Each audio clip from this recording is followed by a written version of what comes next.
الرجيم بسم الله الرحمن الرحيم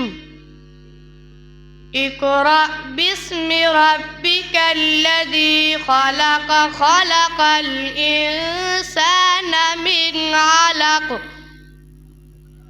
اقرأ وربك الأكرم الذي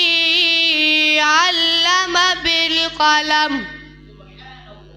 علم الإنسان ما لم يعلم كلا إن الإنسان ليطغى أن رآه استغنى